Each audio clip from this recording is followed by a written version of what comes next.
Bienvenue dans la Grande Librairie, très heureux de vous retrouver. Nous allons parler de littérature pendant 1 heure en direct. Vous avez, comme chaque semaine, la possibilité, vous le savez, d'intervenir dans cette émission en envoyant vos questions à nos 4 invités par SMS au numéro qui s'affiche en ce moment sur le bas de votre écran. Émission d'1 heure pendant laquelle nous allons parler de philosophie, d'histoire, de littérature et même de littérature scolaire, vous allez voir, avec Laura Adler. Merci d'être avec nous, Laura Adler. Merci à vous. Pour parler de ce récit biographique que vous consacrez à Simone Veil, la philosophe résistante, qui vient, alors je ne vais pas dire clore une trilogie, mais enfin qui semble en tout cas être le 3e pied d'une trilogie, parce que vous avez parlé beaucoup de Marguerite Duras, vous lui avez consacré une biographie, il y a eu Hannah Arendt ensuite, et voici Simone Veil. L'Insoumise, c'est publié aux éditions Actes Sud, c'est un récit. La littérature, alors, d'une manière un tout petit peu potache, et sérieuse à la fois, avec François Bégodeau. Merci d'être avec nous, François Bégodeau. Bonsoir. En ce moment, on ne peut pas ne pas tomber sur François Bégodeau.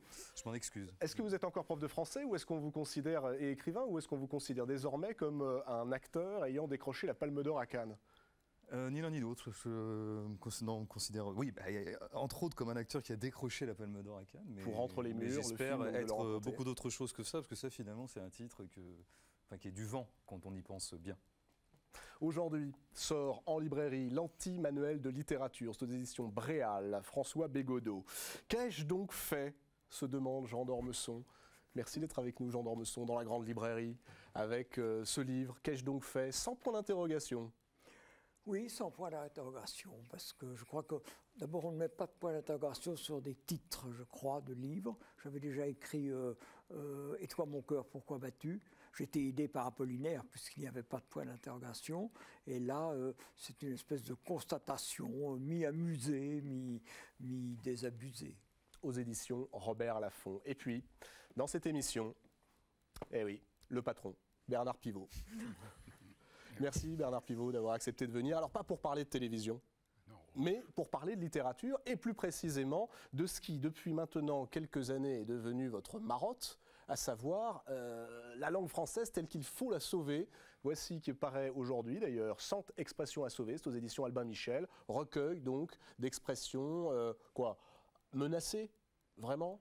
Plus ou moins menacées, c'est des expressions que j'aime beaucoup, enfin, qui font partie de ma vie, comme d'autres, comme Laura Adler a des expressions à elle qui sont bien les siennes, et d'Ormesson aussi, et Bégodeau aussi, et ce sont des expressions qu'on n'a pas envie de voir mourir, tout simplement. Alors, on va parler de tout ça. Je voudrais qu'on commence peut-être par Simone Veil, et ce récit que vous consacrez, Laura Adler, à Simone Veil, L'Insoumise, aux éditions Actes Sud.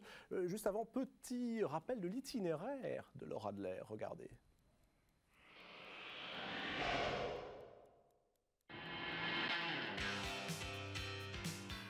Laura Adler, 58 ans, connaît bien, très bien, les studios d'enregistrement.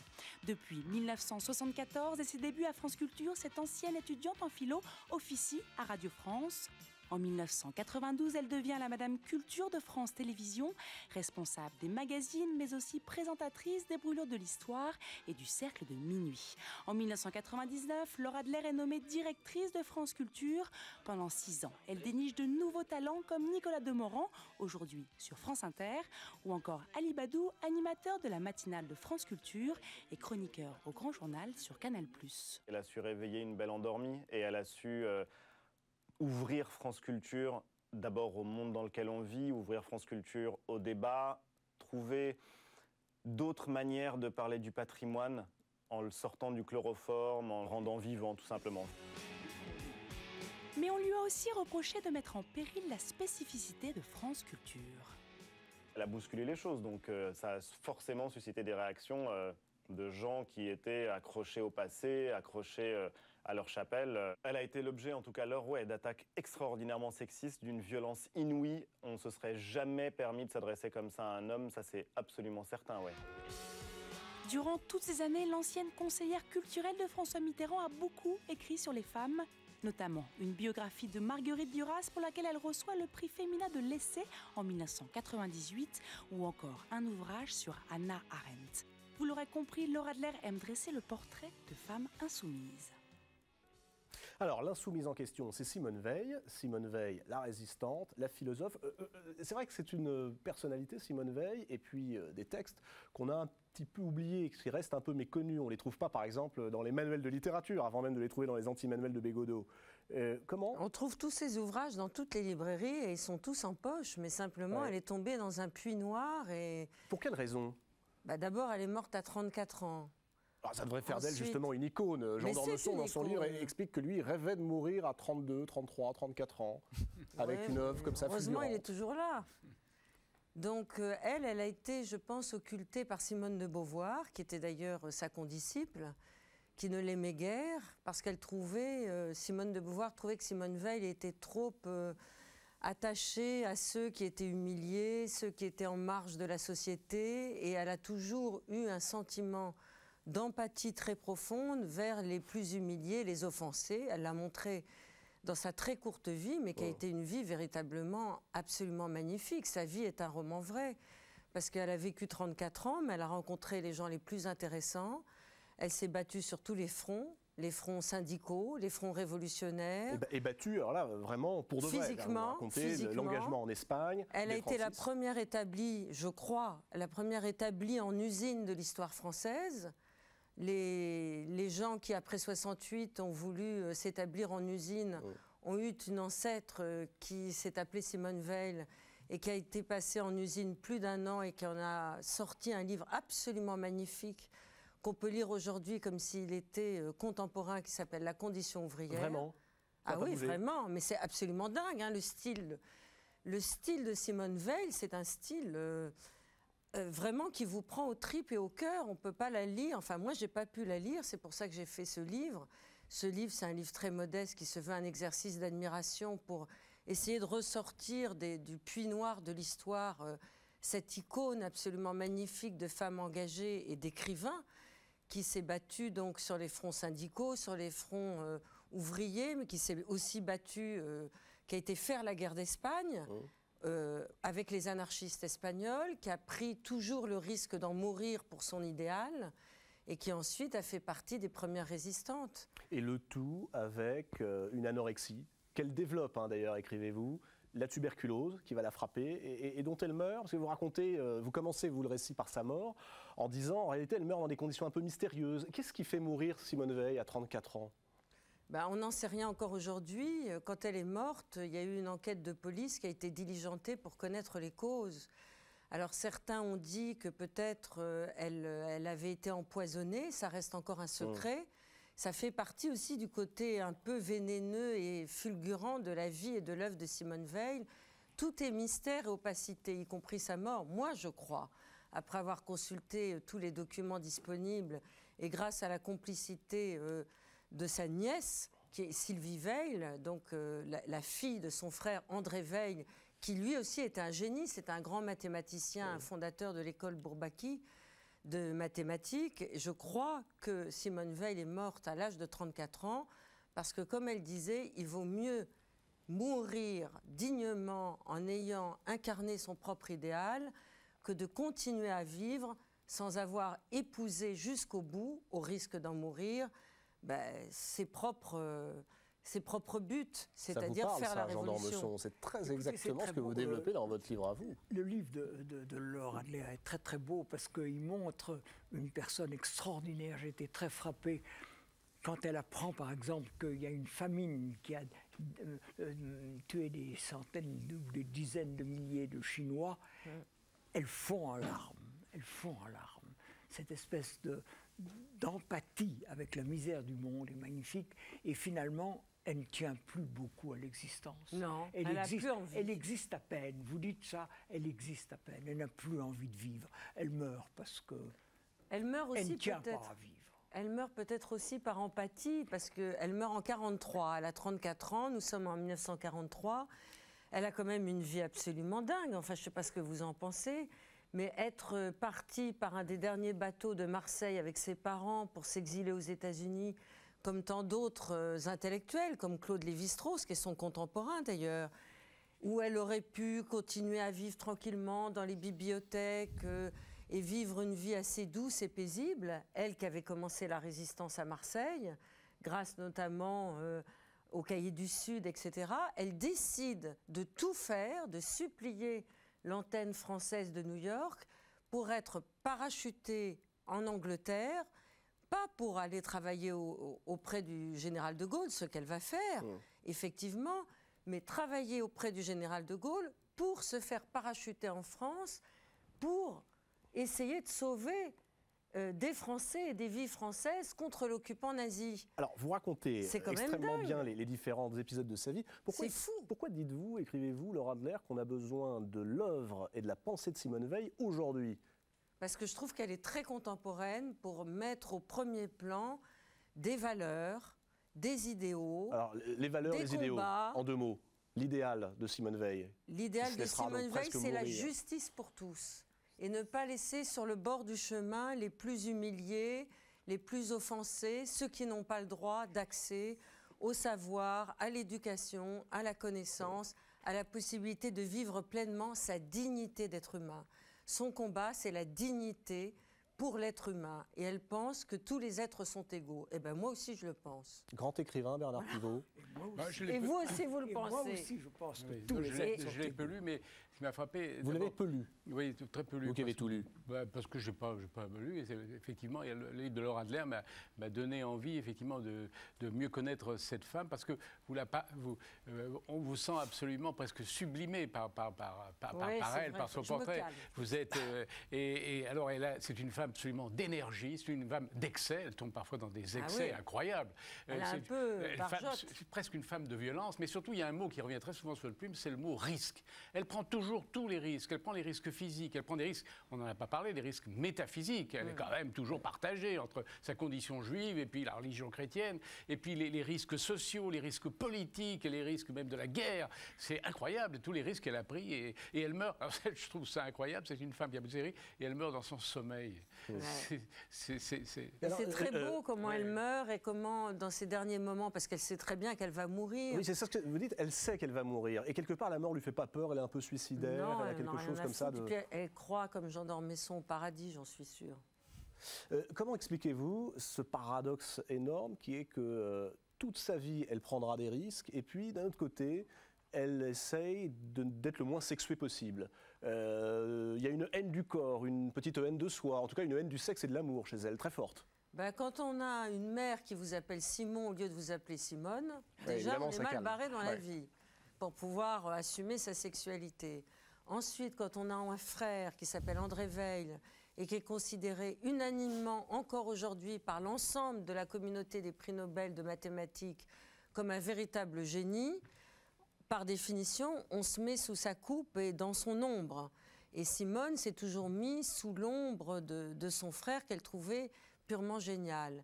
D'autre part, elle pensait que les femmes n'avaient peut-être pas le droit de pouvoir exister en tant que telles au moment où elle vivait.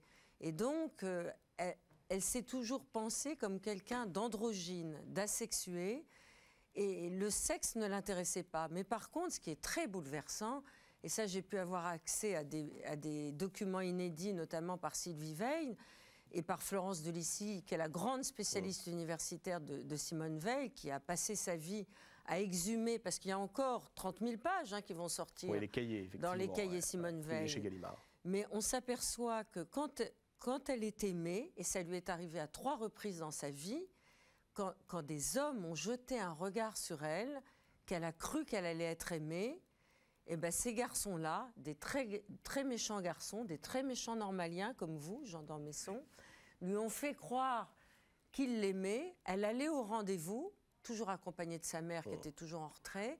Elle allait au rendez-vous et le garçon lui disait « Mais enfin, comment peux-tu croire que j'ai pu t'aimer, toi la binoclarde, toi la moche dingue, etc. » Ça donne de très belles pages, parce que vous citez de très belles pages qui sont des conseils sur l'amour, elle qui l'a si peu connu. Je crois qu'elle a aimé Dieu et le Christ, c'est déjà pas mal. Peut-être qu'on peut mieux faire. L'Insoumise, en tout cas, le récit de Laura Adler, très beau récit, qui fait redécouvrir, qui donne envie surtout de lire du Simone Veil aux éditions Actes Sud. Alors précisément, avant de continuer avec François Bégodeau, Bernard Pivot et Jean d'Ormesson, qu'avez-vous lu, vous, cette semaine? La réponse tout de suite avec le classement des meilleures ventes. Regardez. En tête du classement des meilleures ventes de l'Express côté roman, devinez qui on retrouve cette semaine?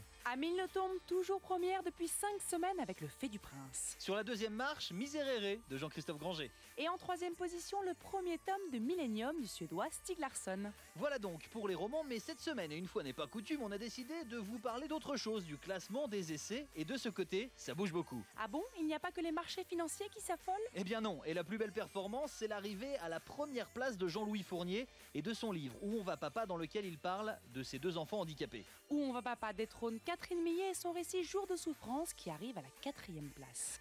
Quant à la panique qui s'est emparée des marchés, elle profite à George Soros. La vérité sur la crise financière est entrée directement en 7e position et l'essai du milliardaire américain ne cesse d'être réimprimé.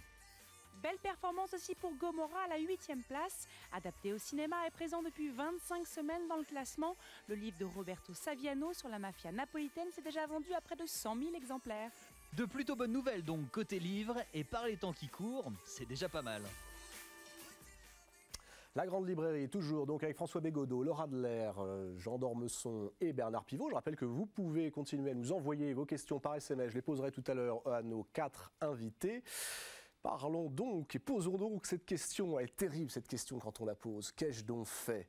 Et voilà donc que Jean d'Ormesson, sans la poser, tout en la posant, nous livre un ouvrage qui est assez étonnant parce que ça tient à la fois des mémoires, de la confession, du traité. Et quelques révélations également sur vous. Vous allez nous en parler dans un instant. Jean d'Ormesson, croyez le connaître, hein? Regardez bien le portrait que tire et que dresse Inès de la Motte Saint-Pierre dans Jean d'Ormesson.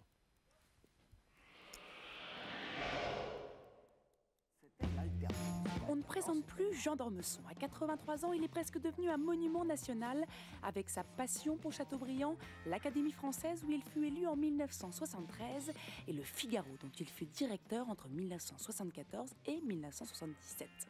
Et puis, il y a ces fameux livres, La gloire de l'Empire en 1971, Grand Prix de l'Académie française, et tous ceux dans lesquels il s'est beaucoup raconté, comme Au plaisir de Dieu ou Une fête en larmes.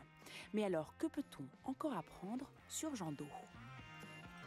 La principale obsession de Jean d'Ormesson, je crois que c'est le soleil. Son occupation préférée, c'est les bains de mer. La mer et le soleil. Je ne crois pas qu'il soit obsédé par la psychanalyse. Sa boisson préférée, c'est incontestablement l'eau plate. Tout ça, c'est un domaine, un continent noir qui ne l'intéresse pas. Mais son péché mignon, c'est le sucre glace. Il y a un attachement au crayon qu'il utilise. Il les perd sur les bureaux, il les perd dès qu'il le pose. Un attachement peut-être un peu exagéré. Il peut être totalement obsessionnel à l'idée d'avoir perdu ce petit bout de crayon. Il a beaucoup de traits d'un homme du XVIIIe siècle. Il n'a pas de montre, il n'a pas d'ordinateur, il n'a pas de portable, il n'a pas d'assistant. Mais il est de notre temps, il est d'aujourd'hui, il se passionne pour aujourd'hui. Tout est nouveau, et tout est fête et réjouissance. C'est-à-dire que... Et ça, je pense que c'est ce qui fait sa force et sa particularité. Jean d'Ormesson publie donc Qu'ai-je donc fait chez Robert Laffont. Alors, si on y prenait garde, si on lisait pas vraiment entre les lignes, on se dirait, ça y est, Jean d'Ormesson nous parle une fois de plus de la création de l'univers, de lui, de ses parents, de Saint-Fargeau. Bref, on se dirait, en allant puiser dans les expressions de Bernard Pivot, il yoyote de la touffe. Pourquoi, Jean d'Ormesson, écrivez-vous toujours le même livre?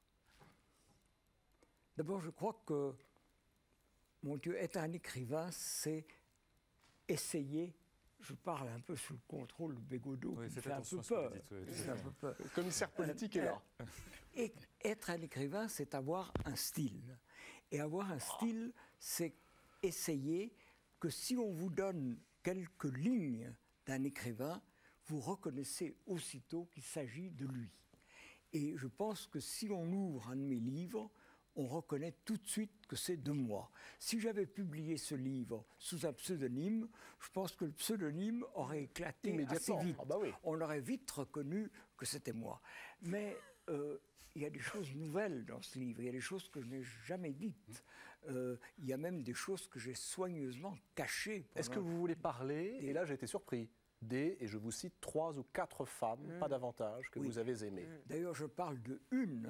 J'en garde encore 3 ou 4 autres en réserve. Pour les prochains. Ça, je pourrais encore vous sortir des ignominies qui sont encore cachées.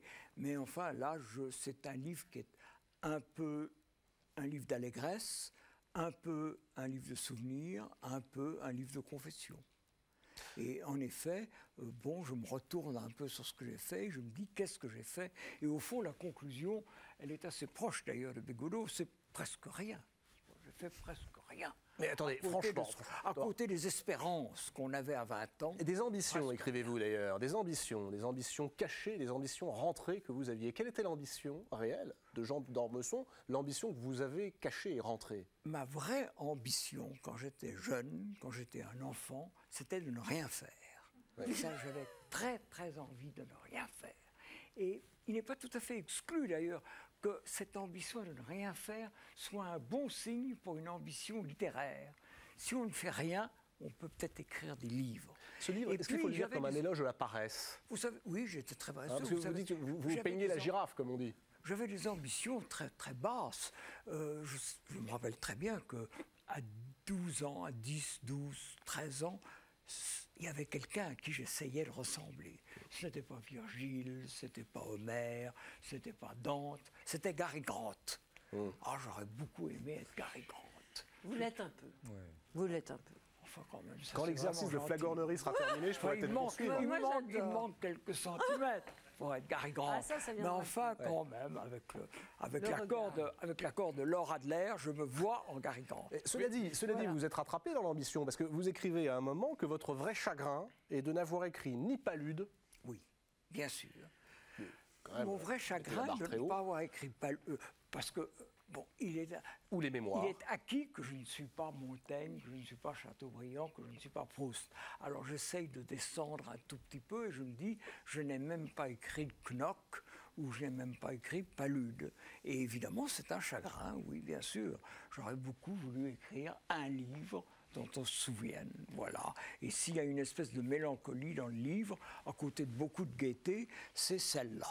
Ouais. Est-ce qu'il n'y a pas quand même une monumentale vanité, Jean d'Ormesson, un immense orgueil à dire comme ça, oh, j'ai rien fait, ou presque, en attendant qu'on vous console, en attendant également qu'on dise, mais si, bien évidemment, vous avez fait l'académie, vous avez fait la langue française. Je raconte l'histoire du rabbin qui est dans une calèche et il est entouré de 2 assistants rabbins qui lui disent « Rabbin, ton discours a été merveilleux, tu es absolument sublime ». Et le rabbin dit « Mais qu'est-ce que je suis? Je ne suis rien du tout, je suis absolument rien ». Et le premier assistant dit « Grand rabbin, si tu n'es rien, qu'est-ce que je suis moi ?» Et le deuxième assistant dit « Et si le premier assistant n'est rien, qu'est-ce que je suis moi qui suis le deuxième assistant ?» À ce moment-là, le cocher s'arrête, se retourne avec des larmes dans les yeux et qui dit « Si le grand rabbin n'est rien, si le premier assistant n'est rien, si le deuxième assistant est moins que rien, qu'est-ce que je suis, moi ?»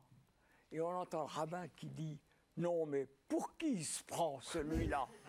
Bernard Pivot. Je suis le cocher du rabbin. Vous qui le connaissez bien, parce que je crois que Jean d'Ormesson a été l'auteur le plus invité à Apostrophe et Bouillon de Culture, pour qui il se prend, celui-là?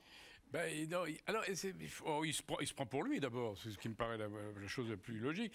Mais on se dit, mais pourquoi il fait un livre de 300 pages? Parce qu'il y a un moment, mais je crois qu'il n'a pas fait attention. Il y a 3 adjectifs, et ces 3 adjectifs à la suite sont un résumé parfait de Jean d'Ormesson. Lesquels? C'est page 20, c'est toujours étonné, toujours insatisfait et toujours enchanté. Alors, toujours étonné, c'est l'homme. Toujours insatisfait, c'est l'écrivain, et toujours enchanté, c'est Jean d'O, évidemment. Naturellement, enchanté par les autres. Oui, oui, pas enchanté par moi. Un peu quand même, par vous-même. Non, franchement. Non, moi, franchement, je n'ai pas trouvé non plus. Franchement, non. Franchement, c'est la seule chose que je peux lire. Page 153. Je ne me prends pas au sérieux. Oui. Je prends peut-être au sérieux ce que je fais, mais moi, je ne me prends pas au sérieux. Quand vous écrivez, je m'aime peut-être moins que vous ne croyez. Oui. On voudrait vous croire. Mais alors pourquoi avoir, pendant des années, y compris dans ce livre, sculpté la légende et la statue de celui qui raconte sa vie, qui croit en ses parents, en ses valeurs, en lui-même? je ne crois pas beaucoup en moi-même. Je me demande si je crois beaucoup à ce que je crois. Je ne suis pas toujours de mon avis, vous savez. Je suis rarement de mon avis. Oui, je suis rarement de mon avis. Mais évidemment, j'avais une ambition. Ce n'était pas le Nobel, ce n'était pas le Goncourt. C'est d'être ce que les Japonais appellent un trésor national vivant. De ce côté-là, c'est réussi. Adorer être un trésor national vivant. Il y a une chose quand même qui me surprend. Vous imaginez ce qu'il y a d'ironie derrière aussi, et même de chagrin. Est-ce que dans vos chagrins, là on parle de choses très légères, mais enfin c'est vrai que moi, il y a 3 lignes qui m'intéressent, 3 pages en réalité. C'est celle que vous consacrez à C. C. Point. Et vous dites avec elle, j'ai été lâche et médiocre. Oui. Qu'apporte cet aveu tardif? Écoutez, j'ai longtemps caché ça, vous savez. J'ai longtemps caché. J'ai eu l'impression que ma vie était une espèce d'évitement de ce souvenir. Peut-être que cet évitement se faisait sentir dans mes livres et peut-être même dans ma vie. Et il y a un moment où on a besoin de se confesser, on a besoin de dire ce qu'on a fait qui ne vous fait pas plaisir. Mais qui était cette femme? Je ne vais pas le dire maintenant. Écoutez, j'en parle déjà suffisamment. Oh non, On a compris que c'était la femme de votre cousin. La femme de votre cousin, c'est tout. Dans une famille comme la mienne, ça a été un drame, évidemment. Ça a été un drame pour mon père, et mon père est mort absolument persuadé que j'étais un voyou, un vaurien. Enfin, vous aimiez bien les premiers moments de l'amour avec elle, et puis quand ça a commencé à devenir un peu conjugal, ça vous ennuyait beaucoup quand même. C'est ignoble, c'est exactement comme le type avec Simone Veil. L'horrible type que vous dépeignez tout à l'heure avec Simone Veil, c'est moi. Et là, je ne suis pas Simone Veil, je suis l'ignoble type qui n'aimait pas Simone Veil. Alors cela dit, vous trouvez ça gai? Avec cette définition de l'amour qu'on trouve chez Laura Adler grâce à Simone Veil et chez vous grâce à C, on en arrive à des conseils très très astucieux sur la littérature que je livre à la sagacité de François Bégodeau. Ça pourrait presque figurer dans un anti-manuel de littérature. Je vous cite par exemple page 66. « Les espérances sont comme les femmes. Les plus belles ne sont pas plus inaccessibles que les autres. Oui. Conséquence, mieux vaut viser Rimbaud ou La Bruyère et rester loin derrière que viser Bordeaux ou Feuillet ou Sartre ou Eugène Sue et risquer de les atteindre. » Oui. Je crois en effet qu'il faut viser haut. Il faut viser haut. Vous savez, je n'aime pas beaucoup la vie littéraire. Oh, attendez, non, vous l'incarnez. L'Académie française, les dîners, les réceptions. C'est vous, la vie littéraire. Je crois que Mauriac parlait de l'horrible passion d'envier ce qu'on méprise. Eh bien, vous savez, il me semble quelquefois que j'ai cueilli des choses comme ça, les honneurs, quelquefois même les femmes, quelquefois... On y tient moins qu'on ne croit. Pourquoi les avez-vous acceptés? Je ne parle pas des femmes. Hein. Mais parce que je ne suis pas assez orgueilleux pour les refuser. Il faut un orgueil énorme pour refuser les honneurs. Moi, je trouve que les honneurs, c'est juste à mon niveau, vous savez. C'est-à-dire pas très haut. Pas très haut. Depuis maintenant que vous écrivez, vous parlez, et on le dit en forme de boutade, de vous. Simplement, et vous le dites dans ce livre, en réalité, vous transformez un roman, c'est de la fiction, c'est pas vrai, tout en étant vrai. Est-ce qu'un jour, Jean d'Ormesson racontera la vérité sur Jean d'Ormesson? Écoutez, hélas, tout ce que je raconte dans ce livre est vrai. Là, il n'y a pas de fiction. J'ai beaucoup mêlé la fiction à la vérité. Je me raconte même que j'avais écrit un livre qui s'appelait « Au plaisir de Dieu » où je racontais mon enfance, etc. Et naturellement, c'était un roman. Et il y a une dame qui m'a dit « Mais votre oncle, vous avez un oncle qui s'appelle Vladimir, dont je parle dans ce livre, et je ne l'ai pas trouvé dans ce livre. » Et j'ai dit à la dame « Mais vous savez, madame, ce sont beaucoup de souvenirs, mais c'est un roman et beaucoup de choses sont inventées. » Et la dame m'a dit « Inventées ?» Et moi, monsieur, qui croyais que vous aviez tant de talent.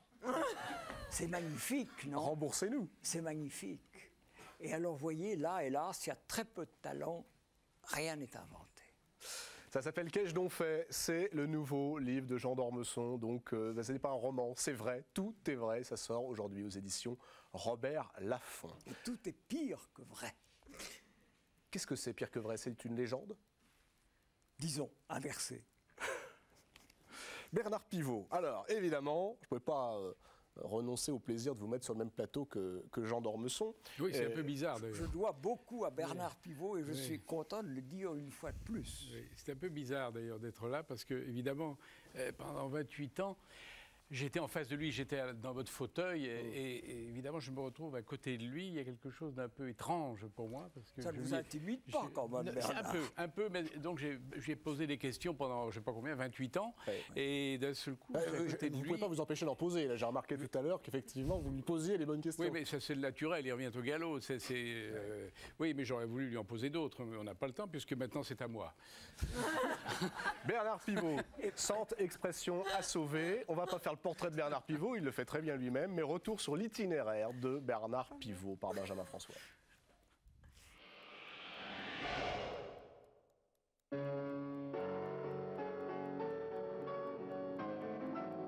A priori, Bernard Pivot, vous le connaissez plutôt pour ça, pour apostrophe. 15 années et demie pendant lesquelles il reçut les plus grands, Nabokov, Solzhenitsyn, les deux Marguerites, Duras et Yourcenar, mais aussi Albert Cohen, Jane Fonda, Mohamed Ali, Le Clésio, Claude Lévi-Strauss, Pierre-Gilles de Gênes, Georges Simenon et un Bukowski apparemment un peu éméché ce jour-là. Finalement, il ne tient pas tellement la bouteille, cet écrivain américain. Un peu plus sérieux, il y eut aussi le Bernard Pivot qui se faisait professeur d'orthographe pour des dictées devenues légendaires. Le français, virgule, c'est son charme et c'est aussi sa difficulté, virgule. Depuis 2004, il est aussi membre de l'Académie Goncourt, le premier d'ailleurs à ne pas être écrivain, mais un membre très actif qui n'hésite pas à réveiller un peu cette institution vieille de plus d'un siècle. Mais plus qu'un critique littéraire ou un animateur, Bernard Pivot se revendique journaliste avant tout, un journaliste curieux de l'étranger. Maintenant à me suivre à l'intérieur de l'ancien congrès, nous attendent des écrivains chiliens, des artistes. Bonsoir à tous, nous voici donc dans un studio de la télévision d'État géorgienne. Joli décor d'ailleurs. Mais enfin, revenons à notre journaliste, entré en 1958 au Figaro littéraire et qui publiera l'année suivante son premier et unique roman. Un journaliste qui fonda aussi en 1975 le magazine Lire. Pourtant, encore gamin, Bernard Pivot se serait plutôt vu journaliste sportif. Mais les dieux des médias sont parfois chafouins. Dommage, ça ne vous aurait pas plu, à vous, d'entendre Bernard Pivot commenter les matchs de foot ? Il l'a fait. Je l'ai fait. J'ai fait 3 Coupes du Monde. J'ai fait 3 Coupes du Monde avec Drucker, Thierry Roland, Bernard Père. Oui, je l'ai fait. Comment avez-vous eu l'idée, l'envie de devenir le Nicolas Hulot de la langue française, c'est-à-dire celui qui s'emploie à sauvegarder les mots comme on sauvegarderait les espèces disparues? C'est très simple parce que le premier livre que j'ai lu pendant la guerre, quand j'ai appris à lire, le seul que j'avais à ma disposition, c'était Le Petit Larousse. Donc j'ai vraiment appris, j'ai pris le goût des mots dans Le Petit Larousse. Et puis ensuite, évidemment, j'ai fait un métier d'intervieweur littéraire. Donc j'ai passé ma vie à lire, à noter fébrilement, poser des questions. Donc j'entoure les mots, les expressions, tout ça. Donc fatalement, j'ai vécu avec les mots. Les mots sont dans mon intimité la plus secrète et la plus publique en même temps. Donc fatalement, les mots sont mes amis, sont mes copains, sont mes cousins. Je ne leur prends pas leur épouse, comme les cousins de Jean d'Ormesson, mais voilà, donc les mots, je les aime et je pense qu'ils m'aiment un peu aussi, voilà. Il y a 4 ans, gros succès avec un premier livre qui s'appelait 100 mots à sauver. Oui. On proposait même d'ailleurs d'adopter des mots. Oui. C'est pas mal d'ailleurs. Oui, c'était de l'écologie.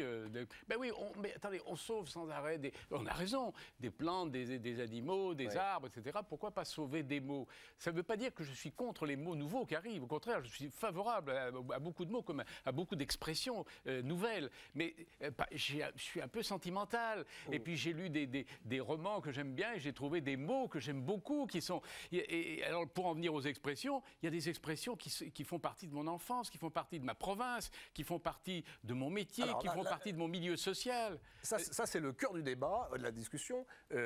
Pour que de nouvelles expressions arrivent, naissent, puisque vous dites que vous y êtes favorable, est-ce qu'il ne faut pas précisément que celles qui sont évidemment affectives pour vous disparaissent parce qu'elles sont trop anciennes? Oui, par exemple, vous dites qu'il faut sauver la semaine des 4 jeudis. Bon, oui, pourquoi pas? Non, oui, aujourd'hui, on peut appeler ça la semaine des 4 mercredis. Mais non, mais c'est dommage qu'on ne l'ait pas fait d'ailleurs. Mais d'ailleurs, le mercredi n'existe plus, on ne sait plus trop comment ça marche. Alors, commencez pas à faire Bégodeau, c'est lui tout à l'heure qui viendra taper sur l'éducation nationale. Non, je veux dire, là vous raisonnez en chef d'entreprise, c'est-à-dire j'engage 10 nouveaux collaborateurs, donc j'en vire dire 10. Non, c'est pas ça.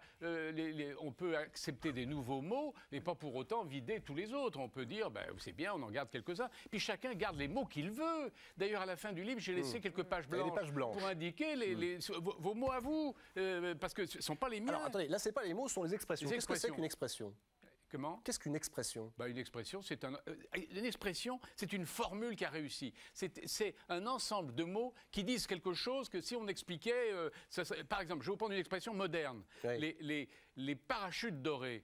C'est formidable. Il n'y a pas besoin d'expliquer. Les parachutes dorés, on comprend tout de suite. C'est pas à sauver, ça. Ça même plutôt mais je veux prendre ça. Ça. Mais à un moment, vous dites, il y a une belle définition. Vous dites une expression, c'est un raccourci qui en dit long. Oui, c'est pas mal, ça, Jean d'Ormesson. Un raccourci qui en dit long. Oui, par exemple, péter plus haut que son cul. Oui, ça, c'était... Péter dans la soie. Dites donc. Péter dans la soie.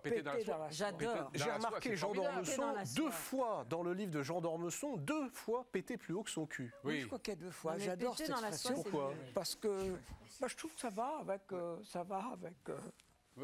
Godot, par exemple. Péter plus haut que son cul. Que d'écrivains pètent plus haut que leur cul. Et que j'aime l'expression, il faudrait savoir. Vous ne pouvez pas péter dans la soie, François. Non, ça c'est vrai, j'ai pas de soie chez moi. Mais vous voyez, là, regardez dans votre décor, regardez là-bas au fond, regardez San Antonio, la rate au courbouillon. Alors ça, c'est une expression. Eh ben voilà. Il ne faut pas la sauver. Oui, non, mais elle n'est pas dans les dos. Donc il y a des expressions qui... Moi, il y a des expressions que j'adore. Bon. Comment comptez-vous faire, Bernard Pivot, pour sauver une expression comme celle-ci, qui est très belle, chanter pouille ? Ah ben chanter pouille, ben oui, elle est presque morte, mais j'essaye de la sauver. Alors comment ? En en parlant. Réintroduire dans le vocable courant chanter pouille, avouez que c'est pas simple. D'abord, qu'est-ce que ça veut dire ? Chanter pouille, ça veut dire, c'est engueuler. Il m'a chanté pouille, ça vient de poux. Ça vient de, il m'a cherché des poux sur la tête et on a chanté pouille.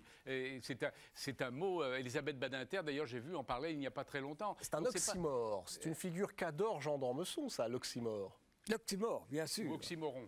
Bien sûr. Et alors, François Bégodeau, dans son anti-manuel, quand il parle de l'oxymore... Ça vient de le premier oxymoron, c'est quand Hector part à la guerre de Troie. Il y a Astyanax, qui est le fils d'Hector et d'Andromaque, qui la remet dans les bras d'Andromaque. Et Andromaque reçoit l'enfant sur son sein avec un rire en larmes. Et le rire en larmes d'Homère, c'est le premier oxymore. Vous savez ce que Bégodeau écrit sur l'oxymore ? Figure la plus con. Ouais. Pourquoi ? Non, mais il y en a des très bien, par exemple celle-là, parce qu'elle est portée... Elle est portée... Là, c'est plutôt un paradoxe, elle est portée par une psychologie paradoxale, donc c'est intéressant, mais je trouve que oui, en tout cas, les exemples scolaires qu'on peut prendre parfois à la fac et ailleurs, du genre Soleil noir ou tout ça, ça, je pense qu'on peut... C'est un peu le degré zéro du style, comme disait l'autre. On peut s'en passer. Ouais. Moi, j'aime bien, par exemple, un oxymore, c'est la champagne pouilleuse. Oui, la champagne, c'est le luxe, et pouilleuse, voilà, ça, c'était un bel oxymore. Moi, j'aime bien. Celui-là, ça va. La champagne pouilleuse. Moi, j'aime bien aller se faire l'enlair. Je ne connaissais pas, parce qu'on a tellement. Ça veut dire aller se faire foutre. Ça veut dire aller se faire foutre. Va te faire foutre. Vous dites va te faire l'enlair. Va te faire l'enlair. Et je donne des citations. Et mine de rien, on passe le message, mais on n'offense pas l'autre. Va te faire l'enlair. J'ai trouvé d'ailleurs, c'est une chanson de Barbara. C'est une chanson de Barbara. Et puis il y en a d'autres. Par exemple, il y a une expression qui est magnifique, qui est toute petite, c'est avoir de quoi. C'est magnifique. Avoir de quoi, c'est-à-dire être riche. Avoir les moyens pour. Avoir de quoi. On ne l'emploie plus, malheureusement. Alors, il y a aussi les gens de peu. Bernard parle des gens de peu. Il rend hommage à Pierre Sanso. Ça, c'est magnifique aussi. Voilà, comment expliquez-vous, Bernard Pivot, que tant d'expressions menacées soient à connotation sexuelle ? Alors, il y en a, par exemple, à la mort moelleux. Non, mais à part, il y a les bagatelles de la porte. Alors, les bagatelles de la porte. Parlons-en. Oui, Jean d'Ormesson. Monsieur D'Ormesson. Les bagatelles de la porte. Ça, je savais qu'ils allaient s'engueuler ce soir. Alors, les bagatelles de la porte. Après 30 ans, voici enfin le coming out. Non, mais les bagatelles de la porte, c'est quoi ? C'est comme à l'entrée d'une foire, d'une ducasse, d'une fête, il y avait des petits jongleurs, un peu de musique, et on disait aux gens, entrez, là, ce ne sont que des bagatelles, prenez votre billet, et à l'intérieur, c'est magnifique. Ça s'appelle les bagatelles de la porte. Et puis, l'expression est devenue sexuelle, c'est-à-dire que les bagatelles de la porte, ce sont les préliminaires dans l'amour. Ce qu'il y a de mieux dans l'amour, c'est de monter l'escalier. Oui, mais à ce propos... mais attendez, c'est pas ça. Alors, à ce propos, j'ai regardé, elle n'existe plus dans le Petit Larousse et le Petit Robert, mais elle existe, l'expression, les préliminaires les bagatelles de la porte, dans le Grand Robert et dans le dictionnaire de l'Académie française. Et je me dis, est-ce qu'ils ont donné l'acception sexuelle? Pas du tout. Non. Pas du tout. Ils ne l'ont pas donné. Non. Alors, je vais vous dire... Vous étiez absent ce jour-là, vous. Quand vous faites l'amour, ne me dites pas que flambèrge au vent, vous allez immédiatement au corps à corps. Vous passez par les bagatelles de la porte, parce que vous êtes un homme qui a des manières. Donc pourquoi ne pas mettre ça dans le dictionnaire de l'Académie française, ne pas mettre l'acception sexuelle? La réponse est assez claire, c'est que sur les murs de l'Académie, il n'y a pas écrit sexe, sexe, sexe, il y a écrit prostate, prostate, prostate. C'est ça la clé de l'affaire. Il n'y a plus de baguette. Voilà une bonne explication. Ah, si j'avais su, je l'aurais mis dans le livre. Hein. Alors, puisqu'on en est aux explications, on apprend dans ce livre beaucoup de choses, à commencer par l'origine des expressions. Par exemple, tailler une bavette. Moi, j'étais persuadé, de manière un peu bonnette, que ça venait des boucheries. Non, pas du tout. Des cabinets d'avocats. Non, c'est des cabinets parce que le petit truc blanc dessous, ça s'appelle une bavette. D'ailleurs, les avocats, on les appelle les baveux. Ça vient de là, c'est la bavette. Mais il y a une autre explication qui est donnée par un autre lexicologue, à savoir que les femmes qui autrefois allaient visiter la nouvelle accouchée, il y avait le bébé à qui on mettait la bavette, et alors on parlait autour du bébé, et les femmes parlaient entre elles, et elles taillaient une bavette. Voilà. Alors c'est très sympathique, les 100 expressions à sauver, en fait il y en a plutôt 99, parce qu'il y en a une qui est là uniquement pour faire plaisir à votre voisin de droite, Jean d'Ormesson. Elle est morte. Elle est complètement morte. Je ne sais pas ce que ça veut dire. Jouer du manicordion. Vous vous rappelez que vous avez écrit ça quelque part? Oui, je me rappelle très bien, j'écris mes livres moi-même, vous savez. Ce ne sont pas des nègres. Là, c'était un article. Et le manicordion, ça veut dire, c'était un instrument de musique. Je croyais que c'était un clavecin. Bernard me dit que c'est plutôt une cithare. C'est une cithare. Et je crois qu'au XVIIIe, ou plutôt au XVIIe, ou peut-être même au XVIe, jouer du manicordion, en parlant d'une jeune fille, ça veut dire qu'elle avait des amours clandestines. Voilà. Alors ça, je ne sais pas du tout. Alors, pas l'explication. À mon avis, c'est une cithare à 2 octaves. Alors, est-ce que ce sont les 2 octaves qui donnent la double vie? Je ne sais pas. Mais c'est une explication qui vaut ce qu'elle vaut. Hein. Alors, dites-moi, Bernard Pivot, il manque quand même une expression que vous auriez pu sauver, que je trouve dans le livre de Jean d'Ormesson. Allez vous faire foutre? Pas du tout. Non, bon, c'est pas tellement à sauver, ça, si? Oh, il faut le sauver, bien sûr. Allez vous faire foutre. Non. Ne laissez pas tomber ça. Page 197. URF. URF. Est-ce que vous savez ce que ça veut dire, URF? Oui, alors ça, je ne connaissais pas. Ça, écoutez, je vais vous dire, mon grand-père parlait de quelque chose qui était URF. Je crois que c'était élégant, chic. Ça devait être de l'argot. Ça veut dire ouf dans je n'en ai jamais jargon d'aujourd'hui. Il est ouf. Nulle part. Le mot a complètement disparu, ou je l'ai inventé, peut-être, c'est possible. Oui, à mon avis, inventé. Alors, mais par exemple, je trouve dans le livre de d'Ormesson, je trouve qu'ils s'en soucient comme d'une guigne. Oui, ah oui, alors la guigne. Je trouve page 263, l'un et l'autre avec force me tiraient à U et à dia. Donc on trouve des expressions. Vous voyez, même dans le livre de Bégodeau, j'en ai trouvé. Voilà, on ne peut pas y échapper aux expressions, mais elles sont magnifiques. L'expression, c'est le génie populaire, c'est la poésie, c'est la tchatch, c'est l'humour du peuple. C'est ça qui est formidable. Vous dites, elles viennent tous d'une certaine verve populaire. C'est-à-dire qu'il faut aussi accepter, par exemple, que le parler Jones, comme on dit aujourd'hui, nous apporte ces expressions. Oui, bien sûr, ils apportent des expressions. Péter de thunes, c'est formidable. Ouais. Être riche, péter... Comment allez-vous sauver c'est trop fort, alors qu'aujourd'hui on dit trop fort? Ah ben, je ne sais pas, c'est mes successeurs qui essaieront de sauver ces expressions-là. EP, oui. Il y a EP dans votre... 100 expressions à sauver, c'est assez drôle. Et alors il y a plein de choses, on peut s'amuser, rajouter les siennes. C'est publié aux éditions Albin Michel. Mais au cours d'un repas, mettez la conversation sur des expressions et vous allez voir les gens, au bout d'un moment, ils n'arrêtent pas. Ils s'en envoient la figure les uns. C'est ce que vous avez fait un petit peu, hein, oui. Ce soir. On a mis de l'animation, hein, mon cher Jean. On a mis de l'animation. Le numéro de Vétiste est formidablement répété. Hein. Ils n'ont pas fait les saintes nitouches, comme dit Bernard dans son C'est foutu tes chocolats. Allez, la suite, c'est parti, mon kiki. Voici le choix du libraire.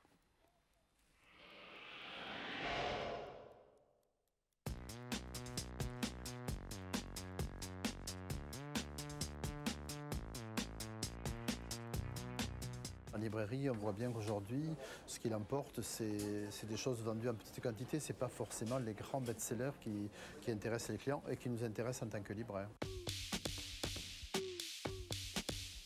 Je crois que ce que les gens recherchent, c'est effectivement des histoires à lire. Parmi tout ce que j'ai lu, moi j'en ai 2 livres qui m'ont vraiment passionné. C'est le Laurent Godet qui a eu le prix Goncourt. Ce n'était pas son meilleur roman, mais je crois que là, avec ce titre-là, il nous donne vraiment... une super histoire qui vient d'un deuil personnel, qu'il transforme complètement. C'est un peu le mythe d'Orphée revisité. C'est très bien écrit et ça nous tient à l'haleine pendant les 300 pages du roman. Une surprise qui vient du bouche à oreille entre libraires, puisque les libraires se téléphonent, se consultent régulièrement. Et donc c'est un ouvrage de Mathias Hénard paru aux éditions Actes Sud qui s'appelle Zone. Zone, c'est une seule phrase sur 500 pages. On rentre très facilement dans le roman. La ponctuation, l'absence de ponctuation n'est absolument pas gênante. On n'arrête pas le livre, on le lit en 2-3 jours et voilà, je crois que c'est une belle surprise de rentrer. On se dit, bon, ben, tant mieux qu'un éditeur ait découvert cet auteur-là. La suite de la librairie avec, il a été très sage jusqu'à présent, le schnappant des lettres françaises François Bégodeau, qui publie un anti-manuel de littérature qui est à la fois, disais-je tout à l'heure, très très potache, extrêmement sérieux, et qui est un assez bon antidote à la façon dont aujourd'hui on peut décourager les gens d'aller pousser la porte de ces librairies. Portrait de François Bégodeau, regardez, il est signé Benjamin François.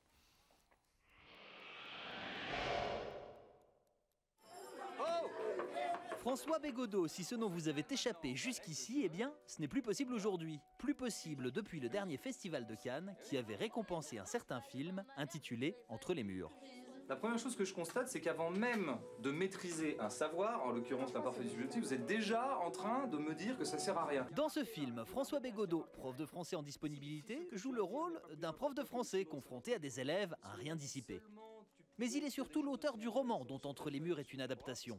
Un roman paru en 2006 et qui avait connu un très bon succès de librairie et avait reçu le prix France Culture Télérama. Il faut dire que dans le monde de l'édition, François Bégodeau n'est pas un total inconnu. Il a publié plusieurs livres qui parlent de foot, de rock ou de Florence Aubenas. Des livres d'ailleurs diversement accueillis par la critique et par les lecteurs. Il a aussi signé bon nombre de chroniques dans bon nombre de publications. Des cahiers du cinéma à SoFoot, en passant, et non, vous ne rêvez pas, par Playboy. Son style, un brin ironique, a même séduit un quotidien pas forcément réputé pour son sens de l'humour, qui lui a confié une chronique sur l'Euro 2008. C'est un bon chroniqueur sportif parce que d'abord il faut montrer un chroniqueur, il doit montrer qu'il est là, qu'il existe. Donc il y a quelqu'un. On va lire Bégodeau, c'est-à-dire qu'on va pas lire la chronique, on va lire Bégodeau. Donc là on lit Bégodeau parce qu'il a de l'humour. Il a une part de férocité, mais pas trop méchante. Qu'il écrive sur le foot, qu'il écrive sur l'école ou d'autres choses, on va reconnaître une petite musique. Une petite musique donc, mais aussi un regard féroce, ce qui lui valut quelques inimitiés. Parfois trop persuadé d'avoir raison. Eh mais vous charriez trop, mais un truc de ouf. François Bégodeau aurait-il un peu tendance à agacer? Ah bah ça, on va le savoir ce soir, s'il agace toujours autant. François Bégodeau, qui publie aujourd'hui chez Bréal cet anti-manuel de littérature. Alors, pourquoi un anti-manuel? Qu'est-ce que vous reprochez au manuel plus traditionnel de littérature?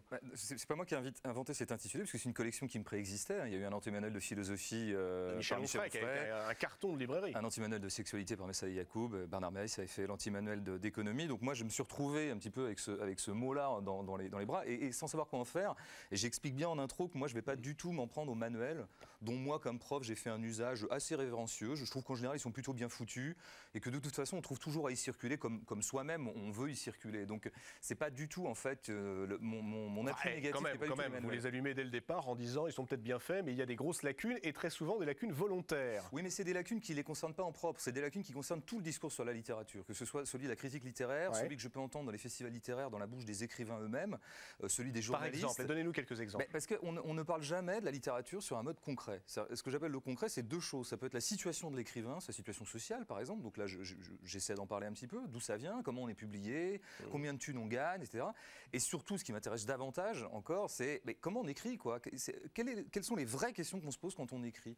Et moi, c'est des choses que j'ai découvertes plutôt en écrivant. C'est-à-dire qu'on a affaire à... C'est un artisanat d'écrire, quoi. C'est des questions extrêmement simples, genre où est-ce que je mets la virgule, où est-ce que je mets l'adjectif par rapport au nom, est-ce que je l'antépose pas, comment je construis mon truc.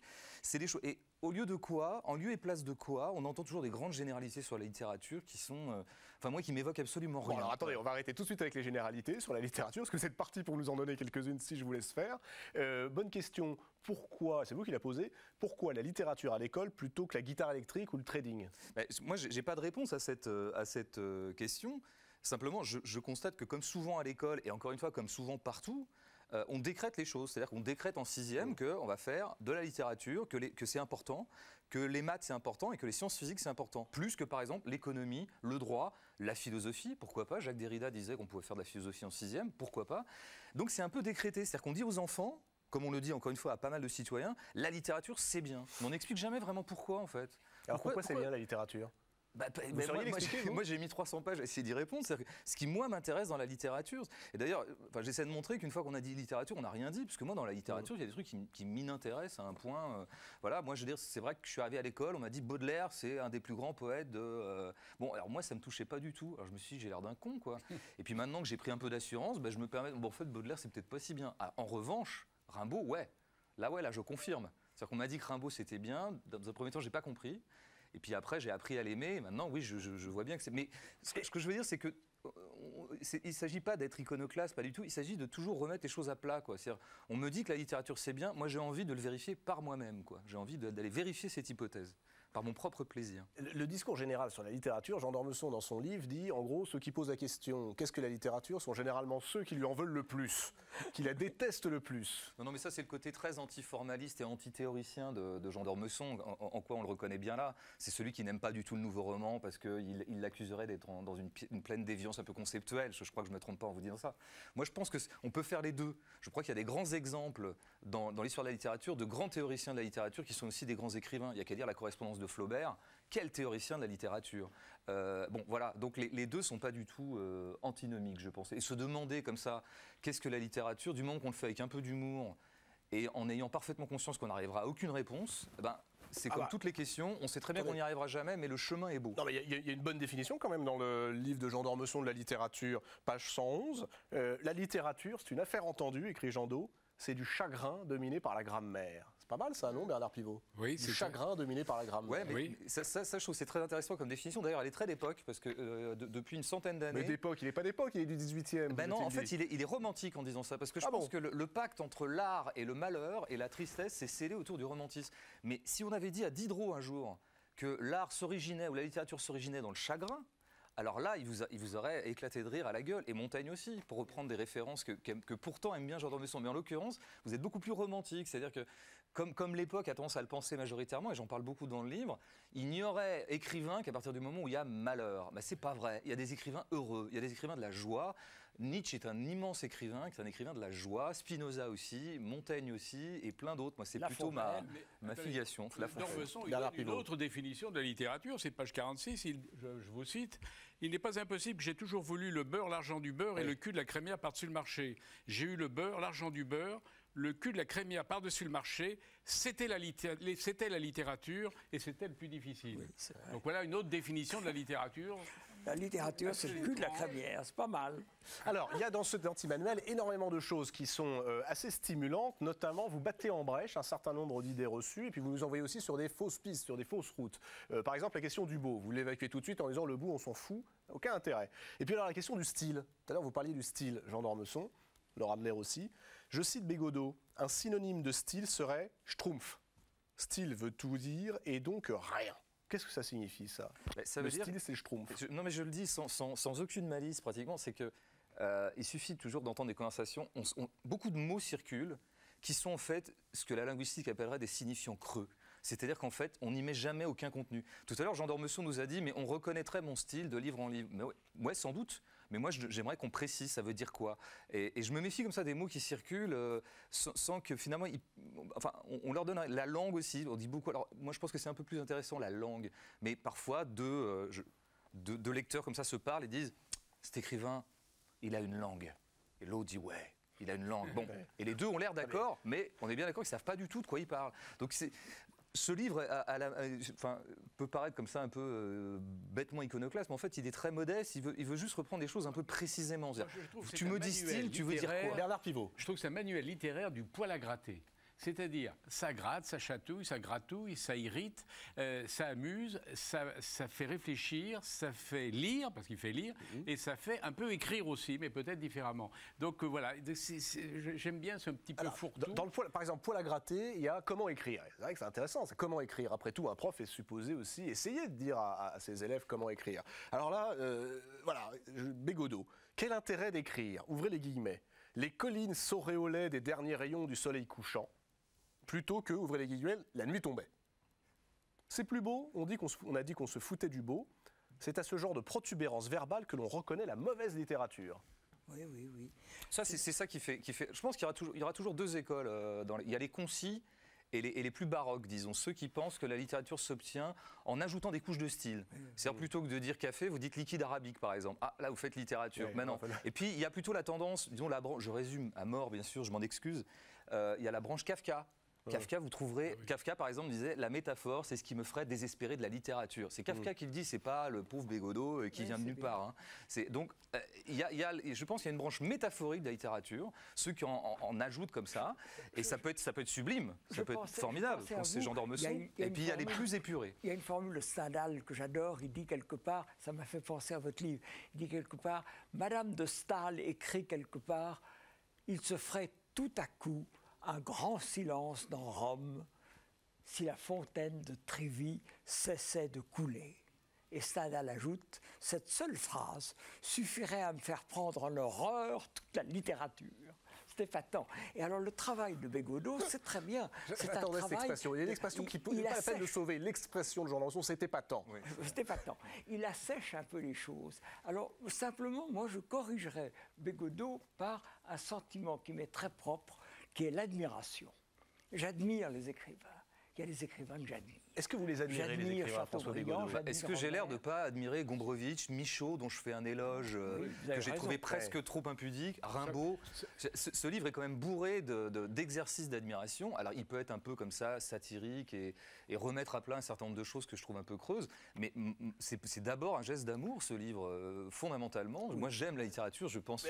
Les écrivains, parce que vous parlez des écrivains, en posant cette question, l'écrivain est-il sympa? Et en répondant, un nombre non négligeable de connards peuple, un nombre non négligeant de connards peuple la sphère écrivaine. Donc il y a un devenir connard de l'écrivain. Ouais, ça j'en suis convaincu, j'y pense tous les jours. Parce que étant moi-même voué... Vous allez y tomber. Effectivement, donc c'est pour ça que j'essaie de prévoir le coup. Je me dis, mais comment se fait-il que, évoluant dans le milieu littéraire, je me rends compte qu'il est... Enfin, comment dire, moi qui aime bien les livres, je me dis...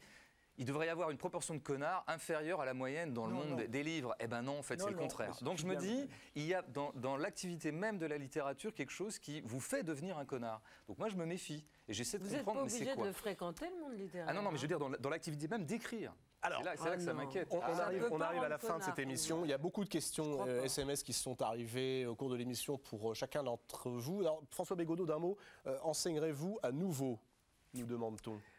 J'ai un autre projet qui me prend beaucoup plus de temps, c'est de racheter le FC Nantes, le club de foot qui m'est cher. Donc ça me prend beaucoup de temps et j'aimerais bien me lancer plus généralement dans les affaires. C'est l'enseignement comme Strapontin pour vous? Si vraiment j'échoue dans les affaires, ce qui serait ma vraie vocation, en fait, peut-être je reviendrai prof. Bernard Pivot, je suis trop jeune pour avoir vu vos émissions. Écrirez-vous un jour vos mémoires, nous demande-t-on? Pas du tout. Pourquoi? Absolument pas, parce que je trouve que ça n'a pas beaucoup d'intérêt. Pour les jeunes qui n'ont pas forcément vu vos émissions aussi, bien sûr. Non, je préfère comme ça, de temps en temps, mettre quelques petits souvenirs par-ci, par-là. Dans mon précédent livre sur le vin, il y avait des souvenirs d'enfance, de vendanges, des choses comme ça. Mais écrire des mémoires, non, c'est pas bien dans mon tempérament. Il n'y avait rien à confesser, une certaine C, ou alors d'autres initiales, un peu comme Jean d'Ormesson? Ah non, ma vie est beaucoup plus calme. Donc je n'ai pris l'épouse d'aucun cousin, absolument. Vraiment, Jean d'Ormesson, alors question pour vous. Jean d'Ormesson, il est bien renseigné celui-là. Jean d'Ormesson a-t-il déjà nagé dans sa piscine chez Bernard Pivot, demande Alain dans le Pas-de-Calais? Non, mais je suis très fier d'avoir la piscine Jean d'Ormesson chez Bernard. Et alors, vous savez ce qu'il avait dit quand il l'avait appris? Vous n'avez quand même pas appelé votre piscine Jean d'Ormesson? Si, bien sûr que si. Puis c'est grâce à lui que j'ai pu m'offrir. Il m'a viré du Figaro. Enfin, j'ai dû partir. Parce que, et alors racontez-le dans vos mémoires, vous voyez. Mais non, je ne raconterai pas. Mais au fond, je sais simplement, c'est que tout à l'heure, vous avez passé Bukowski et la piscine d'Ormesson. Et quand je mourrai, on dira Pivot, finalement, il est l'auteur d'une scène d'éthylisme à la télévision. Et il y a un écrivain qui porte le nom de sa piscine. Voilà ce qu'on dira. L'eau et le vin, je suis voué à l'eau et au vin. C'est le dernier mot de cette émission. Merci à tous les quatre d'avoir passé cette heure en notre compagnie. Je rappelle très rapidement les titres des ouvrages dont nous avons parlé. L'anti-manuel de littérature, pareil aujourd'hui aux éditions Bréal. C'est drôle, potache et extrêmement sérieux. Faut lire Bégodeau. Qu'ai-je donc fait? Jean d'Ormesson, c'est aux éditions Robert Laffont. Laura Adler, L'Insoumise, c'est un récit autour donc de Simone Weil aux éditions Actes Sud. Et puis Les 100 expressions à sauver de Bernard Pivot chez Albin Michel. J'en profite pour dire qu'il n'y a pas les mémoires de Pivot, mais par contre on a les mémoires audiovisuelles. Gallimard poursuit son édition des grands entretiens de Bernard Pivot et celui-ci est consacré à Alexandre Solzhenitsyn. Voilà, merci d'avoir été avec nous. On se retrouve la semaine prochaine, même lieu, même heure. D'ici là, très bonne lecture et bon week-end.